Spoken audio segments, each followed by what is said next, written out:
Exode.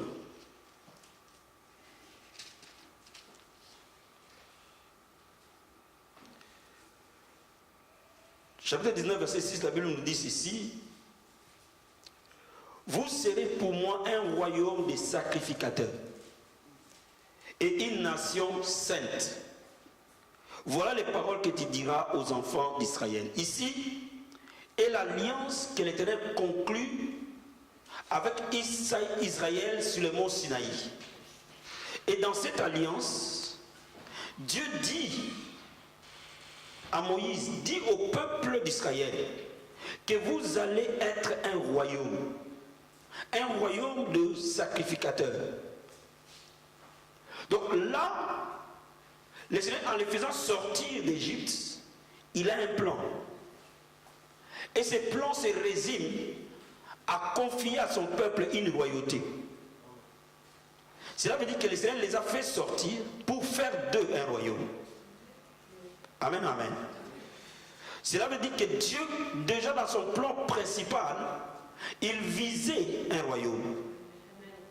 Il les a sortis de la captivité, justement pour faire d'eux un royaume. Et cette notion du royaume commence dès l'Ancien Testament. Et à partir de cet instant, Dieu établit quel est son but. Qu'est-ce que le Seigneur poursuit par rapport à son peuple? Parce que si nous ne connaissons pas ce que le Seigneur poursuit, nous ne pouvons pas bien marcher avec lui. Si nous ne connaissons pas ce que Dieu veut, nous ne pouvons pas marcher en harmonie avec lui.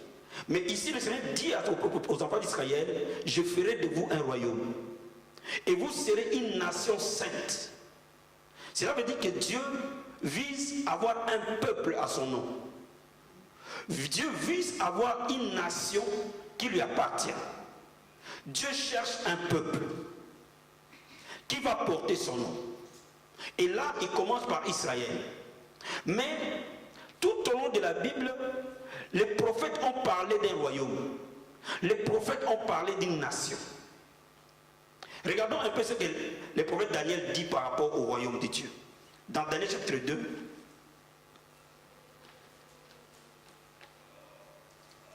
Daniel chapitre 2,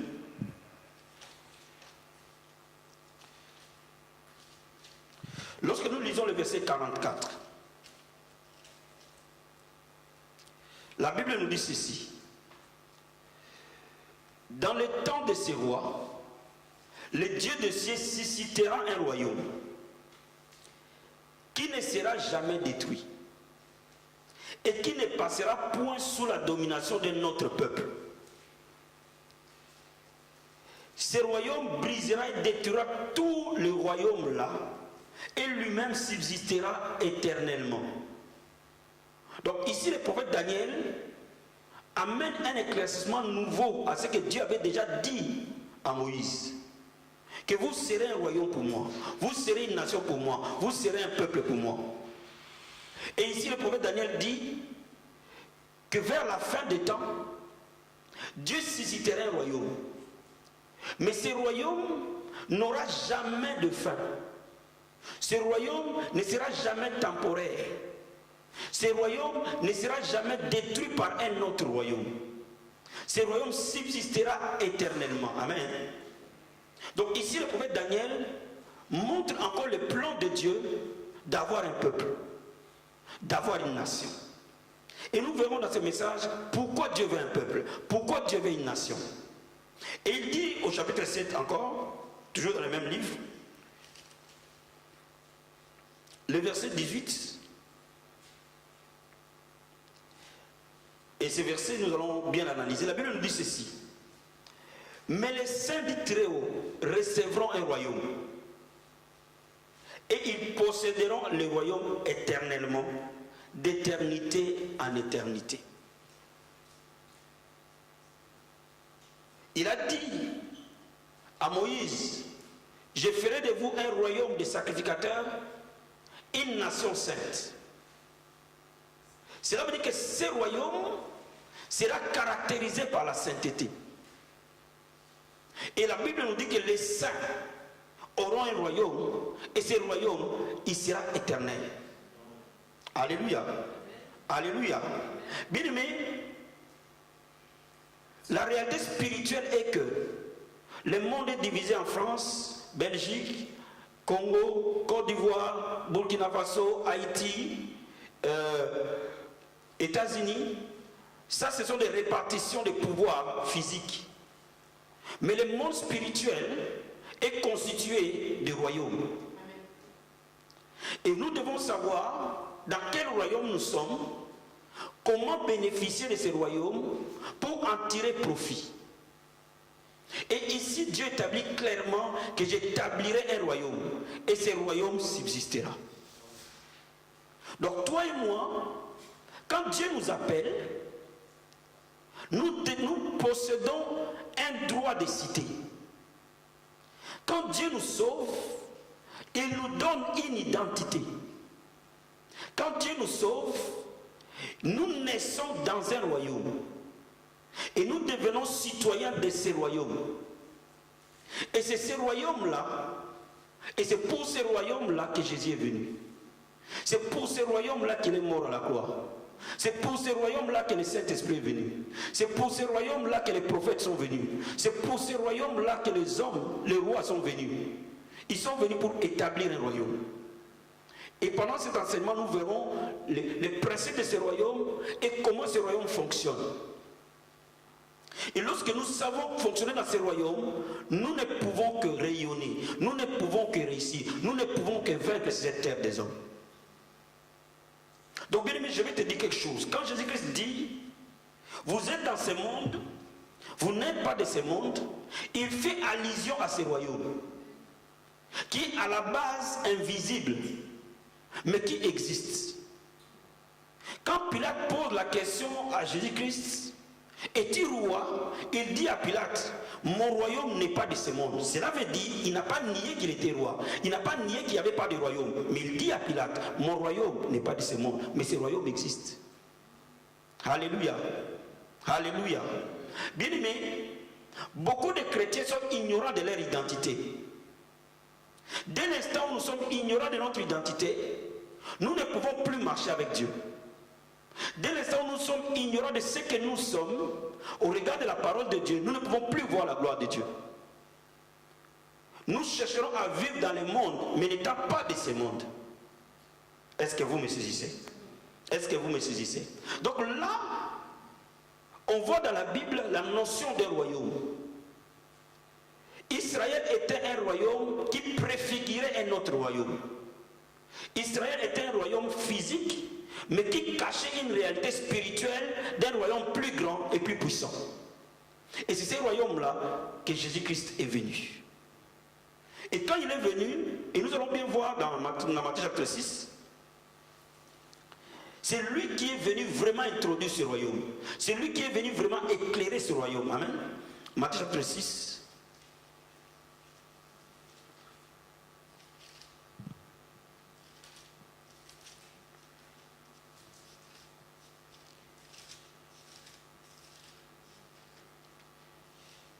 La Bible nous dit au verset 9, 10, voici donc comment vous devez prier. Notre Père qui es aux cieux, que ton nom soit sanctifié, que ton règne vienne. Il fait là dans la prière la notion du royaume. Il dit que ton règne vienne, que ta volonté se fasse sur la terre comme au ciel. Ici, en nous demandant de demander le règne de Dieu, il nous montre par là qu'est-ce qui est prioritaire pour nous. Il dit que le règne de Dieu qui est déjà établi dans les cieux soit établi sur la terre. La volonté qui est dans les ciels soit établie sur la terre. Cela veut dire que la terre est dominée par un autre royaume. Mais les citoyens des royaumes célestes ont comme mission de faire en sorte que leur royaume prévale sur la terre. Notre mission est que nous sommes des ambassadeurs de ce royaume. Et c'est pour cela que le Seigneur dit, demandez ce royaume de venir. Parce que quand ce royaume vient, les citoyens de ce royaume bénéficient des avantages du royaume. Un enfant de Dieu qui ne comprend pas qu'il appartient à un royaume céleste ne bénéficiera pas des avantages de ce royaume. Un enfant de Dieu qui ne comprend pas qu'il est détenteur d'un royaume, il ne peut pas être un prince. Un enfant de Dieu qui ne connaît pas son identité vivra esclave sous la domination d'un royaume adverse. Voilà pourquoi la notion du royaume de Dieu, elle est capitale dans la marche chrétienne. Et Jésus-Christ revient en disant, demandez que les royaumes viennent. Demandez pourquoi? Parce que quand ce royaume vient, la volonté de Dieu qui est au ciel se manifeste sur la terre. Alléluia. Le royaume de Dieu est un vecteur qui permet l'accomplissement de la volonté de Dieu, qui permet que l'homme sur la terre vive le ciel, qui permet que toi et moi nous vivions les caractéristiques que nous allons voir de ce royaume. Sans la manifestation de ce royaume, nous sommes soumis à un autre royaume. Alléluia. Et c'est pour cela que le verset 33 il dit ceci. Cherchez premièrement le royaume et la justice de Dieu, et toutes choses vous seront données par-dessus. Il dit, si nous cherchons le royaume de Dieu, nous bénéficierons des avantages du royaume. Comme un Français qui veut aller aux États-Unis n'a pas besoin d'un visa, c'est un avantage d'être Français. Dans chaque État, chose qui les distingue d'un autre État, il y a des avantages qui appartiennent aux gens qui sont dans un État. Et laisse-moi te dire que tu es fils ou fille du royaume de Dieu. Amen. Tu appartiens à ce royaume. Et sur la terre, tu es le représentant de ce royaume. Si jusqu'à aujourd'hui tu t'es ignoré, je veux que tu réalises que Dieu cherche un peuple. Il cherche à établir une nation. Et cette nation, c'est toi et c'est moi. Est-ce que vous êtes avec moi? Est-ce que vous êtes avec moi? Et ce royaume, nous verrons les descriptions derrière, est la base du message de Christ. Quand il envoie les disciples prêcher la bonne nouvelle, il ne leur envoie pas dire n'importe quoi. Il ne leur envoie pas raconter n'importe quoi. Il leur envoie de manière précise d'annoncer le royaume. Regardons Luc chapitre 9. Luc chapitre 9.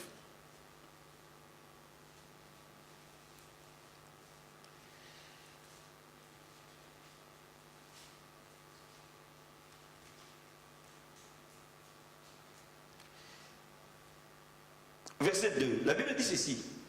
Il les envoya prêcher le royaume de Dieu et guérit les malades.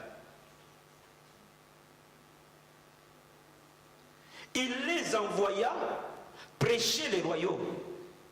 Donc le royaume de Dieu est le message pour lequel Jésus-Christ est venu. Il est venu instaurer le royaume, parce que c'est lui le roi. Il est venu établir un royaume. Et c'est pour cela qu'il a prêché, il a demandé aux disciples d'aller annoncer le royaume. Donc bien aimé, les jours où tu reçois Jésus-Christ Seigneur comme Sauveur, quelque chose se passe. Dieu te donne une carte d'identité. Dieu te donne un passeport. Et ce passeport, c'est ton droit de citoyenneté. Ce passeport a des avantages que tu dois comprendre et tu dois en bénéficier. Dis Amen. Dis Amen. Parce que Jésus-Christ est venu pour établir ce royaume dans lequel toi et moi nous sommes. Aujourd'hui, les enfants de Dieu pensent que l'église c'est tout simplement un regroupement où on vient écouter la parole de Dieu. L'église est une manifestation physique d'un royaume spirituel. Et nous, en tant que citoyens de ce royaume, nous devons montrer à ce monde que nous sommes des enfants du royaume. Alléluia. Alléluia. Mais ce royaume de Dieu a aussi un royaume concurrent. Un royaume opposé. Donc dans le monde spirituel, il n'y a pas de nationalité humaine.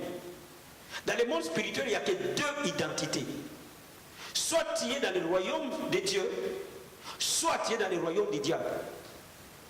Quand vous lisez Matthieu chapitre 4, le diable amène le Seigneur sur une haute montagne et lui montre tout le royaume de la terre. Et il lui dit, ces royaumes m'appartiennent. Si tu me donnes, si tu m'adores, je te les donnerai. Leur gloire. Cela veut dire que le diable est aussi le maître d'un royaume. Le diable règne aussi sur un royaume. Donc quand vous voyez une personne, il est soit citoyen du royaume de Dieu, soit citoyen du royaume du diable. Il n'y a pas de neutralité.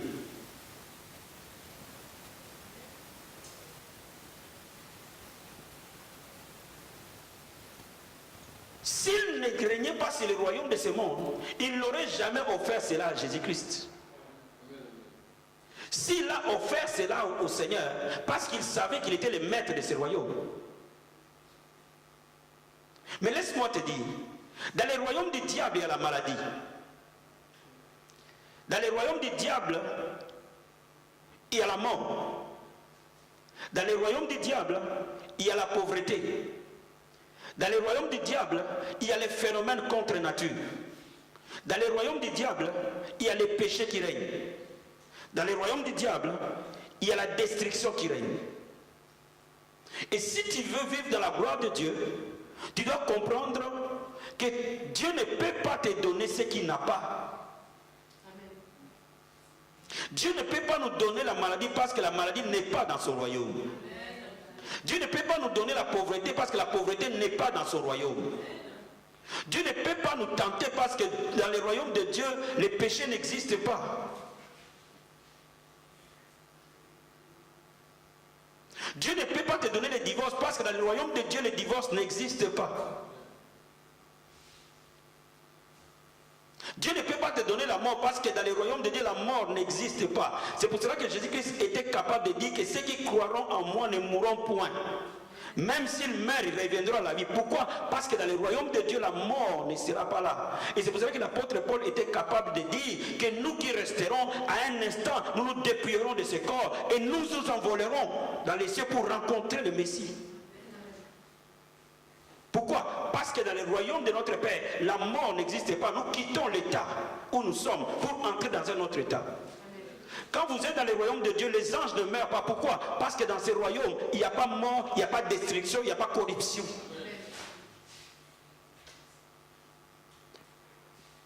Est-ce que vous êtes avec moi ce soir? Est-ce que vous êtes avec moi ce soir? Si vous me saisissez ce soir, quelque chose va changer dans ta vie. Je suis en train de t'expliquer que le royaume de Dieu existe. Le royaume du diable existe. Et le royaume de Dieu a ses caractéristiques. Le royaume de Dieu en a aussi. Et lorsqu'on veut vivre la gloire de Dieu, on doit savoir, je suis dans quel royaume? Et comment dois-je fonctionner comme citoyen de ce royaume pour en bénéficier le résultat de ce royaume? Le jour de notre salut, l'apôtre Paul donne une vérité essentielle. Dans Colossiens chapitre 1.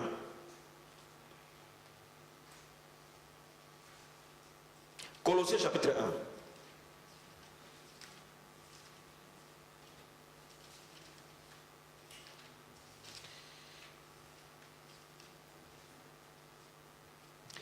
Verset 14. La Bible dit ceci.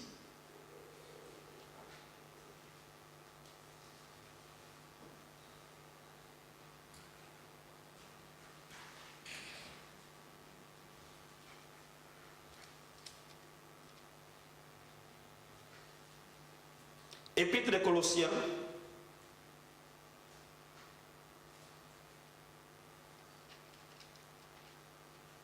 chapitre 1.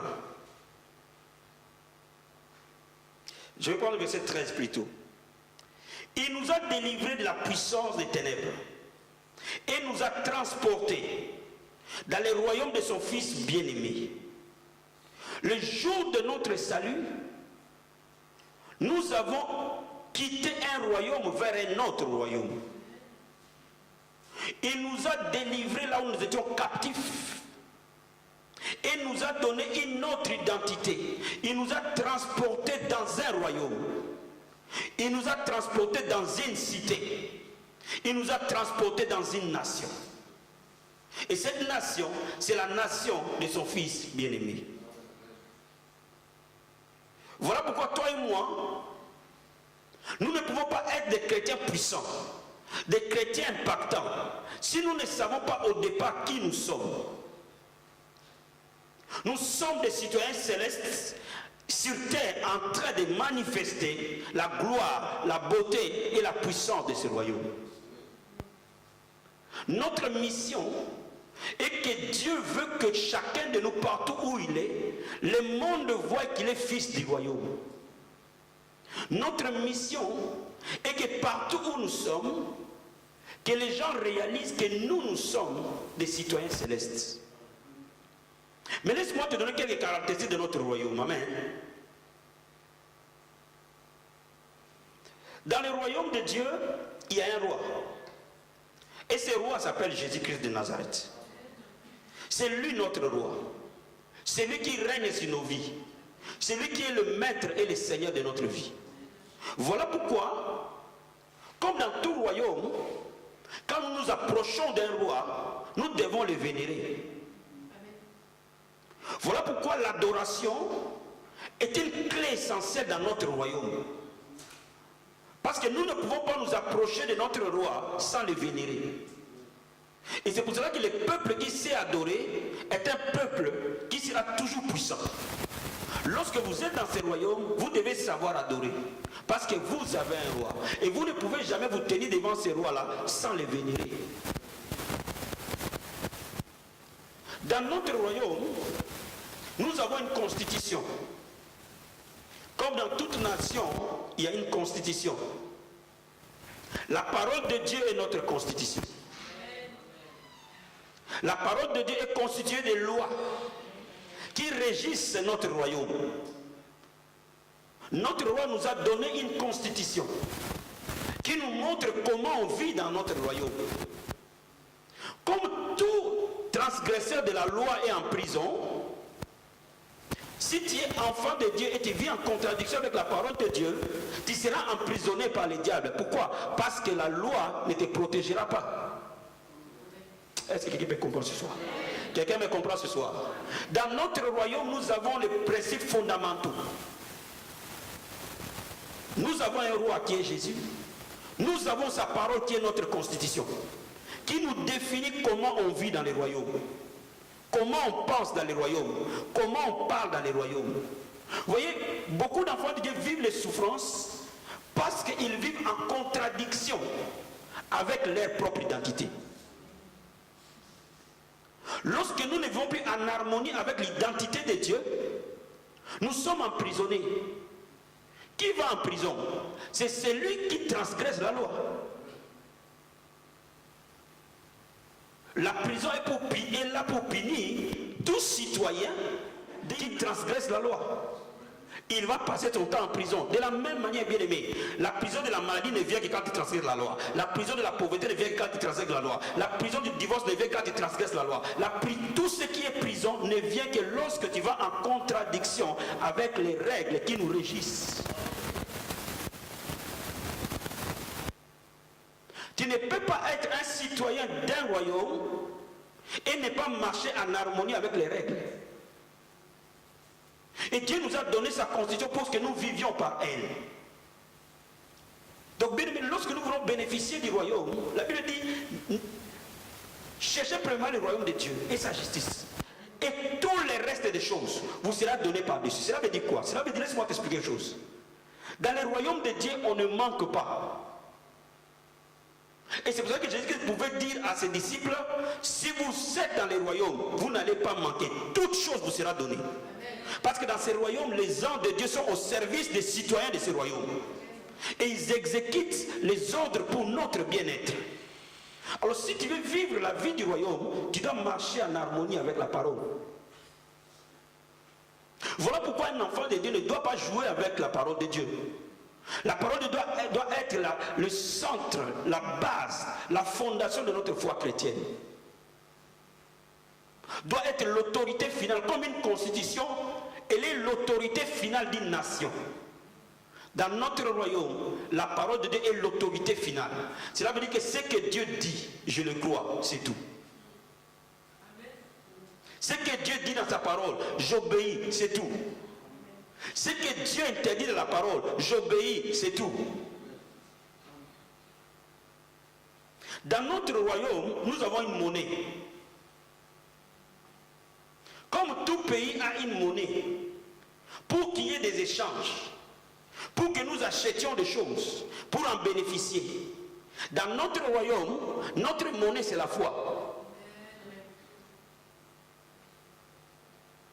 Tout celui qui a la foi peut acheter, peut vendre. Tout celui qui a la foi peut accéder à tout ce qu'il veut dans les royaumes de Dieu. Parce que la foi est la monnaie utilisée dans ces royaumes. Qui peut me dire amen? Quelqu'un peut me dire amen? Quelqu'un peut me dire amen? Cela veut dire quoi? Cela veut dire que dans notre royaume, notre bénédiction ou notre richesse est fonction de notre degré de foi. C'est pour cela que ceux qui ont une foi faible seront plus pauvres spirituellement et physiquement que ceux qui ont une foi plus grande. Parce que la foi est la monnaie d'échange. Cela veut dire quoi? C'est par la foi que j'accède à la guérison. C'est par la foi que j'accède à la délivrance. C'est par la foi que j'accède à l'élévation. C'est par la foi que j'accède au mariage. C'est par la foi que j'accède au salut. C'est par la foi. Tout ce qu'on peut bénéficier dans ces royaumes, il y a une monnaie d'échange qui est la foi. Donc lorsque nous négligeons la foi, nous négligeons le moyen de transaction dans les royaumes. Et c'est pour cela que la Bible dit, les justes vivra par la foi. Cela veut dire quoi? Cela veut dire que dans le royaume de Dieu, la foi n'est pas optionnelle. La foi, elle est obligatoire. C'est comme quelqu'un, lorsque vous n'avez pas d'argent, vous allez devenir clochard. Parce que vous ne pouvez pas payer votre maison, vous ne pouvez rien payer. Et dans notre royaume, la foi est la monnaie d'échange. Lorsque vous grimpez dans la foi, vous grimpez dans la manifestation des bienfaits de ce royaume. Et c'est pour cela que je vais dire à quelqu'un ce soir, nous devons poursuivre la foi. Amen. Parce que la foi, elle est essentielle pour nous. Et c'est pour cela que la Bible dit les justes vivent par la foi. Bien, mais une seule personne qui a la foi peut transporter une montagne. Une seule personne qui a la foi peut changer la vie de beaucoup. Dieu ne demande pas un nombre, Dieu demande une personne qui croit. Si seulement toi tu crois par toi, ça sera une porte pour ta famille, ça sera une porte pour ton église, ça sera une porte pour ta nation, ça sera une porte pour tout. Il suffit que c'est qu'une seule personne qui croit. Parce que dans notre royaume, la foi est la monnaie d'échange. Alléluia. Dans notre royaume, il y a une langue. Comme chaque pays a une langue. Quand vous êtes en France, il y a une langue nationale qui est le français.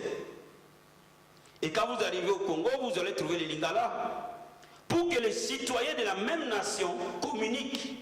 Nous avons un moyen de communiquer dans notre royaume entre les sujets et les dirigeants. Entre nous, le peuple de ce royaume, et notre roi. Et notre langage, notre langue, c'est la prière.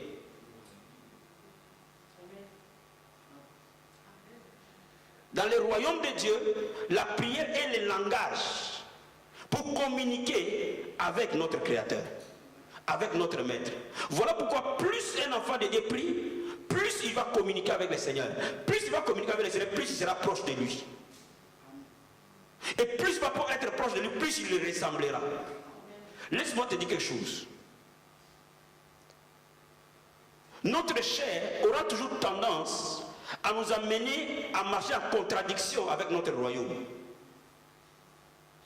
Mais lorsque tu as une vie baignée dans la prière, la grâce de Dieu va étouffer la chair. Je vais dire à quelqu'un, on ne vit pas la vie de sanctification par la force humaine. On vit la vie de sanctification par la grâce de Dieu. Et plus tu seras proche de Dieu dans la prière, plus cette grâce va venir vers toi et elle va étouffer tout ce qui est en contradiction avec la parole de Dieu. Ainsi tu peux vivre de manière libre dans ce royaume. Voilà pourquoi un enfant de Dieu qui est dans ce royaume, qui ne communique pas par la prière, deviendra de plus en plus faible. Pourquoi? Parce que la prière est notre langage. Et tellement que Dieu a accordé une importance capitale à la communication avec ses citoyens, il a même établi le langage de l'esprit. Il a même établi la prière en langue pour que nous ayons un langage codé avec lui, que le diable ne peut jamais déchiffrer. Et c'est pour ça que je suis en train de dire que ceux qui n'ont pas encore reçu le baptême du Saint-Esprit, nous devons aspirer au baptême du Saint-Esprit pour que nous puissions prier en langue. Pourquoi prier en langue? Parce que la prière en langue est un langage crypté, est un langage codifié. Et quand nous prions en langue, le diable ne peut pas entendre ce que nous communiquons avec Dieu. Donc automatiquement, notre communication ne peut jamais être court-circuitée. Dans notre royaume, la sainteté est notre devise. Comme tout pays, il y a une devise. Ici, c'est quoi? C'est fraternité, égalité, un truc comme ça. Liberté, fraternité, égalité, c'est ça. Quoi? Amen. Liberté, égalité, fraternité. Amen. Mais nous, notre devise, c'est la sainteté. C'est-à-dire que tout citoyen de ce royaume, Dieu lui donne la sainteté par grâce. Et parce qu'il te donne la sainteté par grâce, il faut maintenant que les œuvres que tu fais correspondent à ce que Dieu t'a donné. Pourquoi les enfants de Dieu souffrent? Pourquoi les enfants de Dieu imitent les païens? Parce qu'ils ne se rendent pas compte que nous n'avons pas le même royaume, nous n'avons pas les mêmes règles. Parce que nous n'avons pas les mêmes règles, donc nous ne pouvons pas les imiter. Laisse-moi t'expliquer. Tu sais, parfois un païen peut vivre dans l'impudicité et continuer à vivre sa vie. Mais toi, tu vas faire l'impudicité une seule fois. Les dégâts que tu vas avoir, tu vas les regretter. Quelqu'un peut dire amen? Quelqu'un me comprend ce que je dis? Quelqu'un comprend ce que je dis? Je dis qu'il y a des gens qui vont vivre dans l'impudicité jusqu'à ce que l'impudicité leur colle dans la peau. Mais ils vivent. Et c'est pour ça que parfois beaucoup de chrétiens disent, mais comment moi je prie, ma vie n'avance pas? Mon ami, laisse-moi t'expliquer. Dans le royaume de Dieu, tu es considéré citoyen de ce royaume. Cela veut dire que Dieu le sait, le diable le sait. Donc dès l'instant où tu sors des principes de ce royaume, il t'attend de l'autre côté. Cela veut dire que tu as une identité en vivant de la manière d'une autre nation. Et là, on va t'emprisonner. Et c'est pour ça que tu vas vivre, tu vas voir ta soeur, ton frère, il fait ce qu'il veut. Mais ça semble marcher pour lui. Mais toi, tu vas juste aller à l'écart. Tu vas voir ce qui va t'arriver. Parce que tu ne dois pas y aller, au fait. Quelqu'un peut me donner un amen? Quelqu'un peut me donner un amen? Quelqu'un peut me donner un amen? Dis à ton voisin, il y a un saut sur ma vie. Je dois être conscient de mon identité. Je dois être conscient de ce que je suis. Dans ce royaume, notre identité s'appelle l'amour. Comme dans tout pays, il y a un passeport. Le jour où tu deviens français, on te donne une carte d'identité. Et cette carte d'identité-là te différencie d'un Congolais, par exemple. Quand tu vas dans l'administration, tu présentes ta carte d'identité, on dit, ah, celui-ci est des nôtres. Alléluia. Vous savez, quand nous voyager, c'est là parfois on voit la différence dans quel pays on se trouve. Alléluia. Alléluia. Comme moi je suis congolais, et peut-être que je le serai plus bientôt. Amen. Sur la terre je suis congolais, sur le ciel je suis citoyen céleste. Quand je vais en voyage, on peut être avec ma femme. Quand nous arrivons à l'aéroport, on va nous séparer. Les nationaux sont à droite. Les expatriés sont à gauche. Pourquoi? Parce qu'il y a une identité. Et quand on arrive au Congo, ça sera la même chose. Là-bas, les expatriés seront à gauche, les nationaux seront à... Donc cela veut dire quoi? Chaque État, chaque nation a les avantages propres au peuple qui lui appartient. Est-ce que tu me saisis ce soir? Cela veut dire que tu as des exigences, mais tu as des avantages. Et ce sont les avantages que je vais t'amener à comprendre ce soir.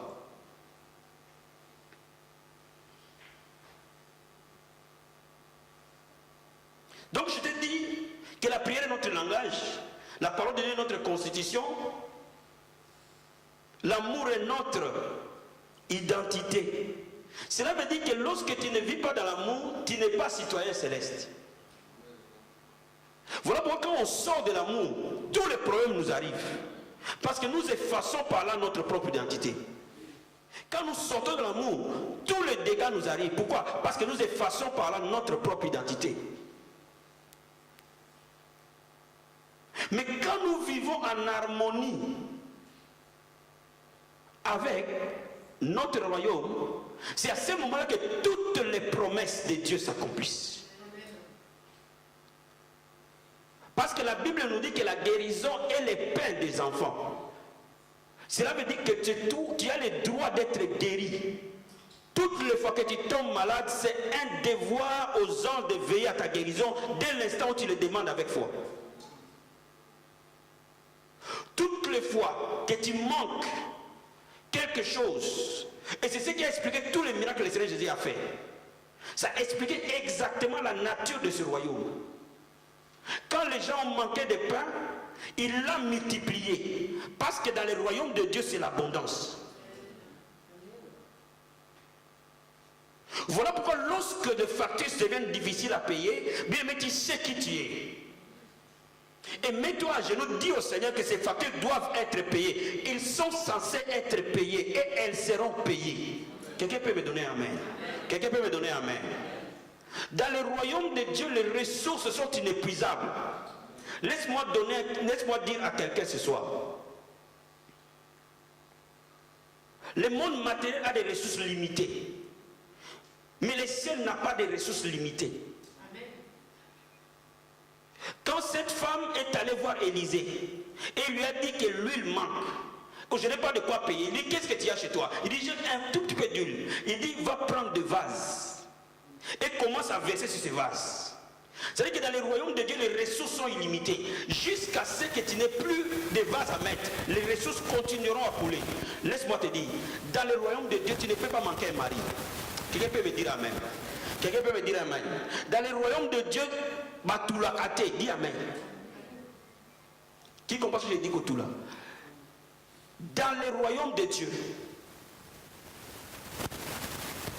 on ne peut pas manquer un mari, ce n'est pas possible.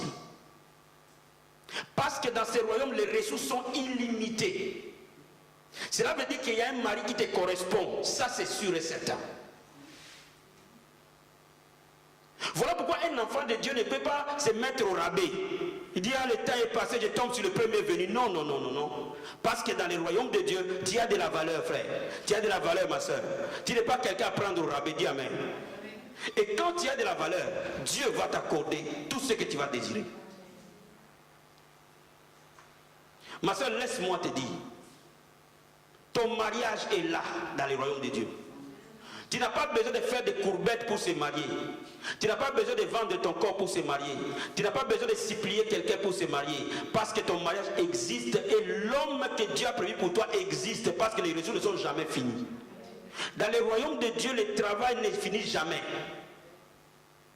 Les sociétés fermeront, mais toi tu auras toujours du travail. Quelqu'un peut me dire amen? Tes concurrents fermeront, mais toi tu auras toujours du travail. Pourquoi? Parce que dans le royaume de Dieu, les ressources ne finissent jamais. Et je veux que tu réalises cela aujourd'hui.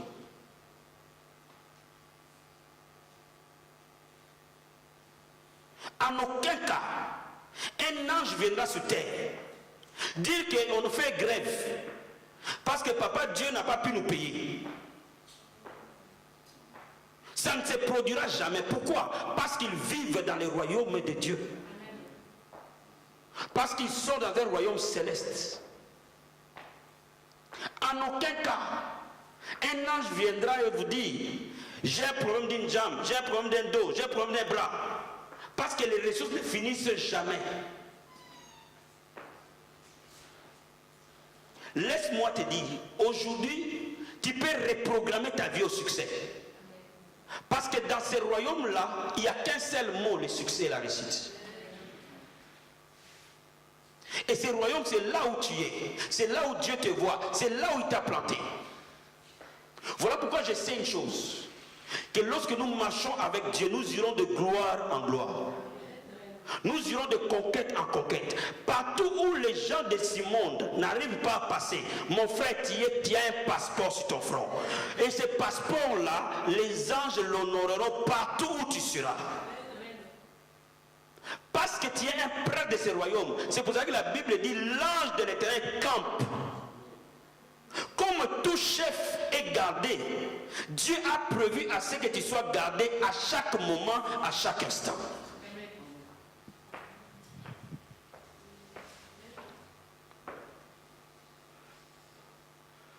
Le temps est arrivé où les enfants de Dieu doivent saisir par la foi ce qu'ils sont. Comme c'est un royaume qui est dans le monde de l'esprit, c'est au travers de la connaissance de Dieu que toi et moi nous manifestons ce royaume. Dieu a un plan merveilleux pour chacun de ses enfants. Et il est temps maintenant que le monde voit que tu vis dans un royaume qui est au-dessus du royaume de la terre. Il est temps maintenant que la victoire que notre roi nous a donnée soit effective. Il est temps maintenant que les fils du royaume s'élèvent comme des flambeaux dans cette génération. Il est temps maintenant que les enfants du royaume prennent conscience de ce qu'ils sont. Laisse-moi te dire quelque chose. Ne passe jamais à l'échec, ne passe jamais à la maladie, ne passe jamais à la mort, ne passe jamais au manque, ne passe jamais au célibat, ne passe jamais au rabais. Réalise une chose, tu es fils d'un royaume.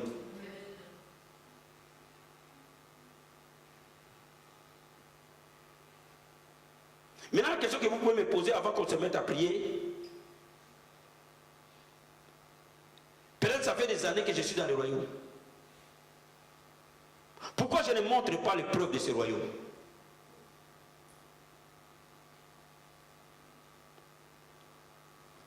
La Bible déclare, tant qu'un héritier est bébé, il n'est pas différent d'un esclave. Pourquoi? Parce qu'on doit lui donner des tuteurs jusqu'à ce qu'il atteigne la maturité. Donc laisse-moi te dire, tu peux être dans ce royaume, mais tant que tu es bébé, tu ne bénéficies pas de tout ce qui est lié à ce royaume. Laisse-moi te dire, tant que tu es mineur, tu ne peux rien faire de toi-même. Il faut qu'il y ait toujours un tuteur pour qu'il signe à ta place, pour qu'il décide à ta place. Mais dès que tu commences à grandir, à ce moment-là, tu bénéficies de tout ce qui est à toi.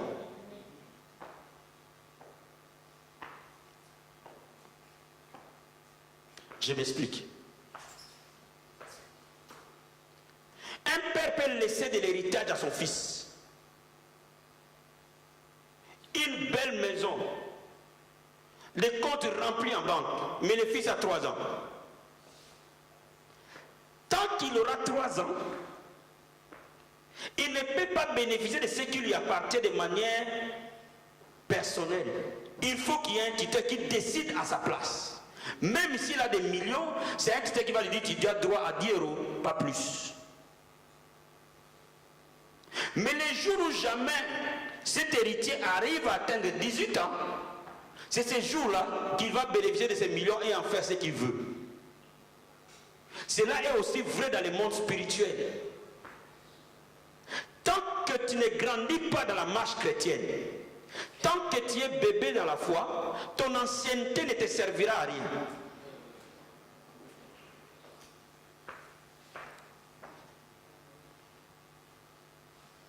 Le jour où tu grandis, tu sauras que ces jours-là, les papiers, c'est rien du tout pour toi.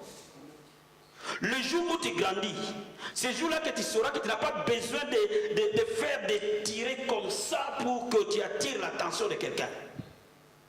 Le jour où tu grandis, tu sauras par toi-même que tu es une fille de distinction. Parce que tu as mené une vie de sainteté et de pureté. Et ce jour-là, tu as droit de recevoir le plus beau mari de la terre. Le jour où tu grandis, tu sauras toi-même au fond de toi que tu as le pouvoir de changer les circonstances. Le jour où tu grandis, tu sauras autour de toi-même que tous les jours qui se lèvent, tu peux mener une vie de succès, de paix, une vie de joie continuellement, peu importe la situation qui arrive. Le jour où tu grandis, tu sauras par toi-même que le diable ne peut pas dominer sur moi, parce que quand il vient sur moi, il n'y a rien à trouver chez moi. Donc il ne peut pas être ici, là. Donc tout enfant de Dieu qui ne grandit pas, et la croissance spirituelle n'est pas fonction des années ou des mois ou des... Quelqu'un peut venir nouvellement grandir plus vite que quelqu'un qui est ancien qui ne grandit pas. Voilà pourquoi une église qui veut démontrer la gloire de Dieu doit être une église basée sur la parole de Dieu. Voilà pourquoi on vous dit de venir à l'église. Celui qui ne vient pas à l'église ne grandira pas. Et vous savez, celui qui passe des années sans grandir, il devient un problème.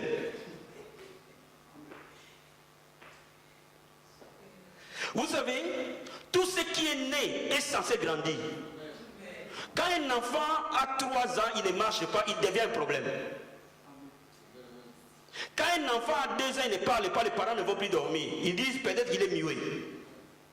Pourquoi il s'inquiète? Parce que à chaque niveau, il y a des choses que tu es censé faire juste par ton âge. Quelqu'un peut dire amen avec moi? Vous savez, quand tu es encore bébé, on ne peut pas t'envoyer à leader faire des courses.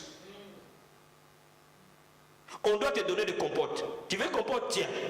Mais quand tu as 15 ans, Didier à Juliette, va me chercher des choses à l'idée. Elle va te chercher et te les ramène.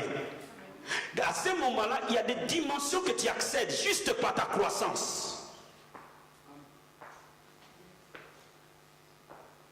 Mais il est temps que tu grandisses dans les choses de Dieu. La clé est ta croissance. Et comme c'est dans les choses de l'esprit, on ne voit pas comment tu pousses. C'est pas comme la chair, on voit que tu avais 1m20, tu deviens 1m40. Amen. Dans l'esprit, on ne peut pas voir qui grandit, qui ne grandit pas par les effets physiques. Mais par les effets, on peut voir ta croissance. Mais quand tu grandis, tu auras du muscle. Quand tu grandis, tu auras la force. Quand tu grandis, tu auras le renouvellement de l'intelligence. La Bible nous dit que ne vous conformez pas au siècle présent, mais soyez transformés par le renouvellement de l'intelligence. Écoutez-moi bien. Afin de discerner la volonté de Dieu, ce qui est bon, agréable et parfait. Ne vous conformez pas au siècle présent, mais soyez transformés. Quand tu grandis, la première des choses, les pensées que tu avais doivent muter.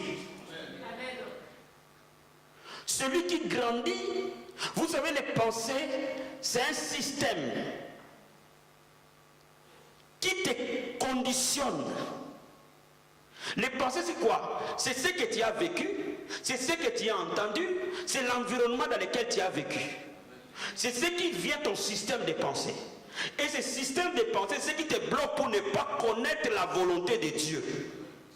Mais quand tu commences à grandir, tu vas te défaire de toutes ces anciennes pensées pour commencer à penser comme Dieu pense. Tu commenceras à te voir comme Dieu te voit. Tu commenceras à voir la vie comme Dieu voit la vie. Mais tu commenceras à voir les batailles comme Dieu le voit. Pas comme l'homme le voit. Pourquoi? Parce que tu commenceras à voir comme Dieu voit. Tu commenceras à oser les choses par la foi. Mais laisse-moi te dire, quand tu commences à grandir, tu n'arrêtes pas d'agir. Tu as envie d'aller de conquête à conquête. Tu as envie de courir tout le temps. Amen. Vous n'avez jamais remarqué ça? Quand dans l'esprit tu grandis, tu auras toujours envie de sonder des choses nouvelles. Tu auras toujours envie de mettre ton Dieu à l'épreuve. Tu auras toujours envie de tenter des choses folles avec ton Dieu. Pourquoi? Parce qu'à l'intérieur, il n'y a plus de barrière de peur. Il n'y a plus de barrière. Est-ce que Dieu va être là ou pas là? Est-ce que Dieu sera là ou pas là? Est-ce que Dieu va m'aider ou pas? Tu auras envie, tu t'élèves, tu dis je vais devenir homme d'affaires et je le deviens. Est-ce que vous me saisissez? Tout est fonction de ce qui est au-dedans de toi. Quand tu commences à grandir dans la foi, mais c'est la façon de voir le monde change. Tu vas arrêter d'être t'apitoyer à ton sort. Ah vraiment moi. Ah vraiment moi. Ah vraiment moi. Ah vraiment moi. Non. Bien aimé, tu sauras que tu es quelqu'un. Tu sauras que tu as de la valeur. Tu sauras que ici la terre, ici, vous n'êtes pas deux. Tu sauras que Dieu te voit comme unique. Et Dieu va faire quelque chose d'unique avec toi. Dieu va faire avec toi des choses que ni ton père, ni ta mère, ni ton grand-père ne pouvaient le faire. Et tu sauras. Quand tu grandis, tu hais les péchés naturellement. Parce que tu sais que le péché est un poison, est un venin. Est-ce que quelqu'un peut comprendre ce que je dis? Quelqu'un comprend ce que je dis? Bien aimé, quelqu'un qui grandit, on ne le supplie pas, quitte l'impudicité, quitte la boisson, quitte l'alcool, quitte la cigarette, quitte la drogue. On ne te supplie pas. Quand tu grandis, tu sais.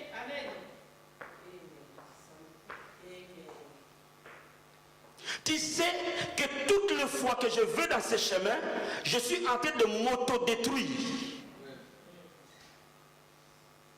Et ton obéissance devient une adhésion et non une contrainte. Quelqu'un peut me dire amen? Quelqu'un peut me donner un amen? Quelqu'un peut me donner un amen?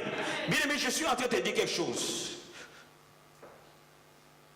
Personne ne pourra t'arrêter. Pourquoi? Parce que tu n'es plus dans les royaumes. Les sorciers ne peuvent pas arriver là où tu es parce que tu n'es pas dans les royaumes. Mais l'unique manière qu'ils peuvent faire, si toi tu ignores que tu n'es pas dans les royaumes, tu te comportes comme les royaumes à eux, tu deviens plus vulnérable que les gens de ses propres royaumes. Mais les chrétiens sont des infiltrés du royaume du diable maintenant. Mais ce que les chrétiens oublient, dans le monde de l'esprit, rien ne se cache. Le pasteur ne m'a pas vu. Mais les démons en tout cas t'ont vu. Quelqu'un peut me dire amen? Quelqu'un peut me dire amen? Les pasteur ne m'a pas vu. Est-ce qu'il n'y a pas un diacre ici? Est-ce qu'il n'y a pas un ancien? Frère fidèle n'est pas là. Mais ce que tu oublies, les démons t'ont vu au fait. Et tu es parti dans leur camp. Toutes les fois que tu sors des frontières du royaume, tu es attaqué. Il y a un seul lieu de protection, un seul lieu où tu vas vivre en paix, un seul lieu où tu vas vivre une vie épanouie, lorsque tu es dans le royaume et tu es à l'intérieur des frontières. Je sais une chose, toi et moi nous allons vivre des choses merveilleuses. En tout cas, moi personnellement, par la grâce du Seigneur, je vis des choses merveilleuses. Dis amen. Dis amen. Dis amen. Quand je me regarde devant un miroir, je dis, oh Seigneur, qu'est-ce que je serais devenu si je n'étais pas croyant? En tout cas, moi personnellement, je suis heureux d'être un chrétien. Je suis heureux de connaître Jésus. Je suis heureux d'apprendre ce que je suis. Je suis heureux de connaître le roi des rois. Et bien aimé, je pense que toi aussi, bientôt tu vas découvrir et tu peux te regarder devant un miroir et dire, oh merci Seigneur, merci. Le temps arrive où tu vas arrêter de pleurer. Et tu vas démontrer le pouvoir du royaume. Le temps arrive où tu peux regarder les sorciers comme ça et dire, ce n'est que toi, va-t'en là-bas. Alléluia. Le temps arrive où toi et moi, quand tu vois quelqu'un qui vole sur ta maison, tu paniques des prières de peur. Au nom de Jésus, au nom de Jésus, au nom de Jésus, au nom de Jésus. Non, tu n'auras pas besoin de faire 15 minutes de prière. Tu lui dis dehors. Tu n'as rien à prendre ici. Cette maison appartient à Jésus. Le temps arrive où tu connais ton identité et tu sais qui tu es en Dieu. Même si le diable veut prendre ton enfant, tu n'as pas besoin de bouger. De là où tu es, tu dis, fiston, ici, là, tu reviens ici. Cet enfant reviendra. Voilà pourquoi toi et moi, je veux qu'aujourd'hui, que tu demandes à Dieu quelque chose de grand. Je crois de tout mon cœur que Dieu fait de bonnes choses quand il y a beaucoup d'absents. Par expérience.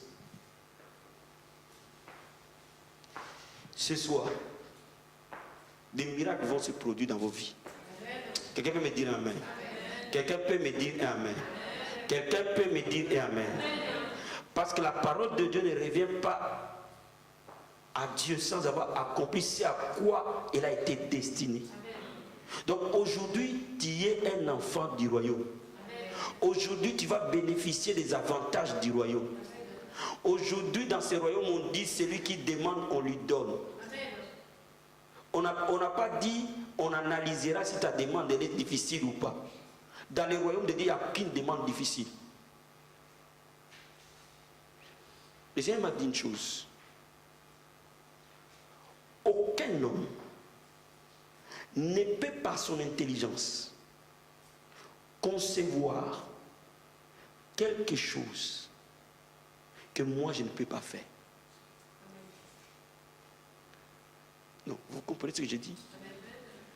Le Seigneur m'a dit une chose et ça m'a révolutionné. Il dit, et aussi fou que tu vas être, dans ton intelligence, tu ne peux en aucun cas arriver à imaginer quelque chose qui est au-delà de ma capacité.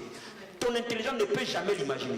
Donc cela veut dire, c'est pour ça que la Bible dit, demandez et on vous donnera. Cela veut dire que l'homme peut demander tout ce qu'il veut. Il sera toujours dans la capacité de Dieu. Il ne peut en aucun cas demander ce que Dieu ne peut pas faire. Et si Dieu ne le fait pas, c'est tout simplement parce que ce que tu demandes n'est pas en harmonie avec sa volonté. C'est tout. Mais si seulement ce que tu demandes est en harmonie avec sa volonté, alors demande quelque chose de fou ce soir.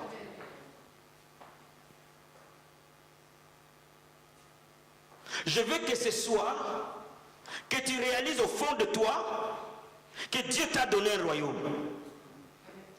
Et je veux que tu réalises ce soir que tu es un faiseur de miracles. Et je veux que tu réalises ce soir, la Bible dit, vous faites office d'ambassadeur pour Christ. Vous savez, un ambassadeur, c'est un représentant légal d'un royaume dans un autre royaume, ou d'une nation dans une autre nation. C'est-à-dire quoi?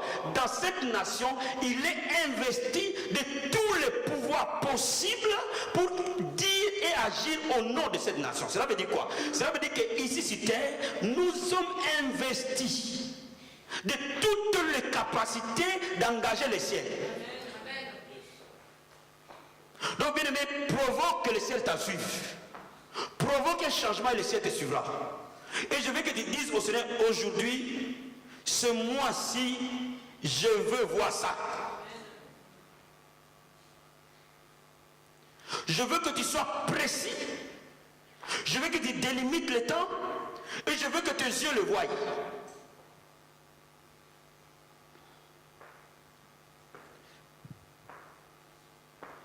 Ma vie, il y a un miracle dans ta vie ce soir. Tu as fait un avec ce message, il y a un miracle dans ta vie ce soir. Lèvons-nous tous ensemble. Oh Jesus, we give you praise. Nous sommes un royaume de sacrificateurs. Et la Bible dit, il a fait d'eux un royaume de sacrificateurs. Pourquoi? Ils régneront sur la terre. Oh my God, dis-lui merci. Alléluia. Oh, dis-lui merci de l'identité qu'il t'a donnée. Dis-lui merci de savoir que tu es un citoyen céleste. Jésus-Christ devant Pilate, il savait qui il était. Il ne pouvait pas avoir peur de Pilate. Et quand Pilate lui a posé, tu aurais dit, il est dit. Alléluia. Parce qu'il savait qui il était. Bien aimé, dis au Seigneur, je sais qui je suis. Oh Dieu, Seigneur, je suis une princesse de Dieu. Oh Dieu, Seigneur, je suis un prince de Dieu. Oh, je suis sur terre comme ambassadeur pour Christ. Aujourd'hui, je représente les royaumes célestes.